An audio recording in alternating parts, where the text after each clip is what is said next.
এই দেখুন বন্ধুরা, আজকে এই দেখুন সজনা ফুল ভাজা করব। এই যে সজনা ফুল ধুয়ে রেখেছি, সজনা ফুলের ভাজা করব।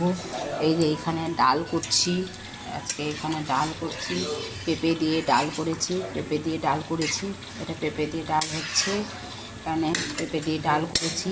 এখানে আলু, বেগুন, শিম দিয়ে সজনা ফুলের হবে, সজনা ফুল হবে।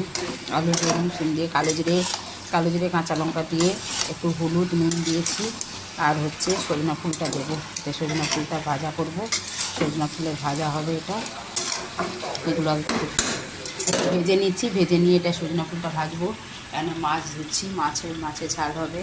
আর এখানে দেখুন আজকে ফুলকপি করছি, ফুলকপি তরকারি করেছি, আলু ফুলকপি দিয়ে তরকারি করছি এটা। আর এটা হচ্ছে কুমড়ো শাক, বড়া দিয়ে কুমড়ো শাকের পোস্ত করেছি। দেখুন বড়া দিয়ে কুমড়ো শাকের পোস্ত করেছি।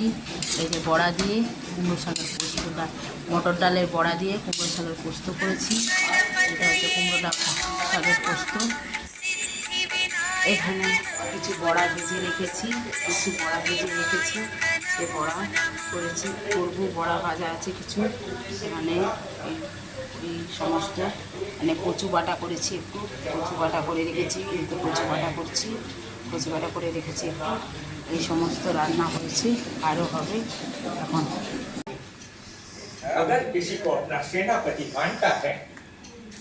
এই দেখুন আজকে এই যে সজনা ফুলের করেছি, পোস্ত করেছি। সজনা ফুল আলু বেগুন দিয়ে পোস্ত বানিয়েছি। এটা পোস্ত, সজনা ফুলের পোস্ত করেছি। এটা পোস্ত, সজনা ফুলের পোস্ত করলাম আজকে। এই দেখুন ফুলকপি তরকারি করেছি, ফুলকপি তরকারি হয়ে গেছে। এখানে মাছ হচ্ছে, নিরামিষ হবে মাছ। এই একটু হচ্ছে আজকে রান্না, মাছ পেঁয়াজ করে রেখেছি। আজকে এই খাবার যাবে এখনই। ছানার কোপ্তা করবো। এই যে সব ছানা ভেজে রেখেছি। এই দেখুন বড়া ভাজা আছে এখানে।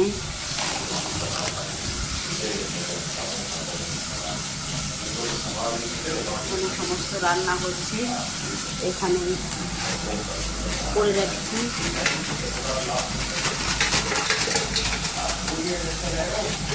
এই যে ছানা ভাজা করেছি, ছানা ভাজা দিয়ে ছানার কোপ্তা করবো এখন।